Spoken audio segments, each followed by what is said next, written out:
हाय। पिछली बार हमने vitamin A और विटामिन सी के बारे में बात की थी। आज हम विटामिन बी और विटामिन डी के बारे में बात करेंगे। तो पहले बात करते हैं विटामिन बी की। Vitamin B water soluble vitamin है। विटामिन बी 8 अलग अलग विटामिन जैसे कि B1, B2 इनका कलेक्शन होता है, तो कलेक्टिवली हम इन्हें बी कॉम्प्लेक्स कहते हैं। बी कॉम्प्लेक्स बॉडी में बहुत इंपॉर्टेंट फंक्शंस करता है। अब ये फंक्शंस क्या है वो देखते हैं। हमारी बॉडी की एनर्जी लेवल मेंटेन करना, cell growth, specially red blood cells के ग्रोथ में विटामिन बी बहुत इंपॉर्टेंट होता है। कार्डियोवैस्कुलर हेल्थ अच्छी रखना, brain and nervous system health अच्छी रखना, ये भी काम विटामिन बी करता है। डाइजेस्टिव सिस्टम में अच्छी एपेटाइट रखना, हेल्दी डाइजेस्टिव सिस्टम रखना, ये भी विटामिन बी का काम होता है। Muscle toning, pregnant woman and lactating woman में विटामिन बी बहुत इंपॉर्टेंट होता है। स्पेशली प्रेग्नेंट वुमन में फीटस के ब्रेन डेवलपमेंट के लिए विटामिन बी बहुत इंपॉर्टेंट होता है। तो इससे हमें पता चलता है कि विटामिन बी बॉडी के ओवरऑल फंक्शनिंग के लिए बहुत इंपॉर्टेंट है। तो इसके एब्सेंस में हमें क्या क्या सिम्टम्स दिखेंगे? स्किन पे रैशेस आना, मुंह में फोड़ी आना, मुंह में छाले आना, टंग सूज जाना, फटीग, वीकनेस यानी कि थकान महसूस होना, एनीमिया यानी कि खून की कमी।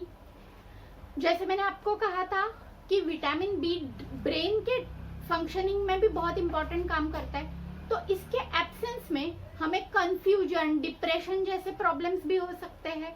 विटामिन बी डाइजेस्टिव सिस्टम में भी इंपॉर्टेंट काम करता है, तो इसके एब्सेंस में हमें नौसिया यानी कि उल्टी की फीलिंग, एब्डोमिनल क्रैम्प्स यानी कि पेट का दर्द भी महसूस हो सकता है। विटामिन बी के कई सारे सोर्सेस है, तो अगर हमारा डाइट एक बैलेंस डाइट है तो हमें विटामिन बी की कमी महसूस नहीं होगी। तो इसके सोर्सेस क्या क्या है?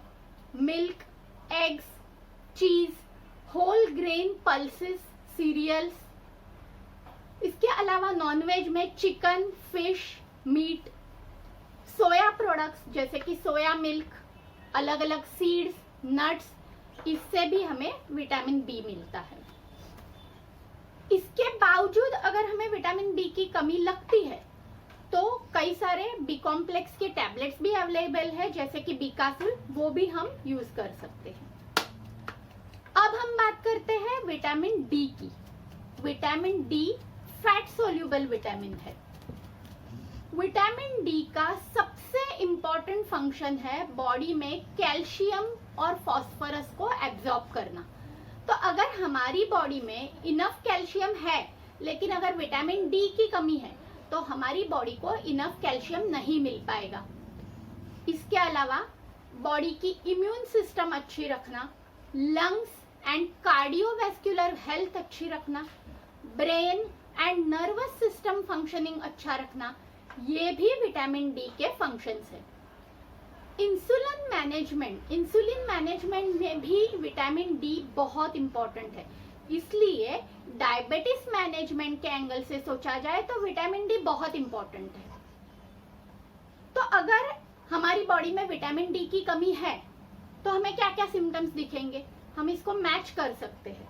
जैसे मैंने कहा, कैल्शियम के एब्जॉर्प्शन के लिए विटामिन डी की जरूरत है, तो अगर हमारी बॉडी में विटामिन डी की कमी है तो ऑब्वियसली कैल्शियम की भी कमी हो जाएगी, जिसकी वजह से हमें bone pen, back pain, muscle pain, ये प्रॉब्लम हो सकते हैं। विटामिन डी ब्रेन हेल्थ के लिए भी इंपॉर्टेंट है, तो इसके एब्सेंस में हमारा मूड लो रह सकता है। विटामिन डी इंसुलिन मैनेजमेंट करता है, तो अगर बॉडी में विटामिन डी कम है तो इंसुलिन के इम्बैलेंस की वजह से हमारा वुंड हीलिंग प्रोसेस स्लो हो जाएगा, हमारी जख्म जल्दी ठीक नहीं हो पाएगी। इसके अलावा हेयर फॉल भी विटामिन डी की कमी का एक सिम्टम है। तो मैंने जैसे आपको कई विटामिन में कहा था, इसमें भी मैंने आपको कहा बॉडी की इम्यून सिस्टम भी लो हो जाती है विटामिन डी की कमी से, तो उससे हम जल्दी बीमार भी पड़ सकते हैं, जिससे हमें ज्यादा थकान महसूस होगी। अब ये विटामिन डी हमें मिलेगा कहाँ से? विटामिन डी का सबसे इम्पॉर्टेंट सोर्स है sunlight, preferably morning sunlight, because आप अगर दोपहर के धूप में जाते हो तो आपको यूवी रेस का भी प्रॉब्लम हो सकता है। सो प्रेफरेबली सुबह का 1 घंटा, सुबह के 1 घंटे का धूप आपके लिए विटामिन डी का एक अच्छा सोर्स साबित होगा।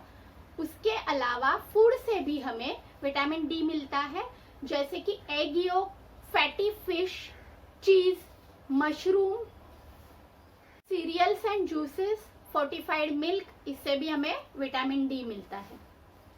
बाकी बचे हुए विटामिन के बारे में हम लोग नेक्स्ट टाइम बात करेंगे। अगर आपको ये वीडियो अच्छा लगा तो लाइक कीजिए, सब्सक्राइब कीजिए एंड बेल आइकन प्रेस करना मत भूलना, ताकि आपको नेक्स्ट वीडियो का नोटिफिकेशन मिल जाए। Thank you, bye.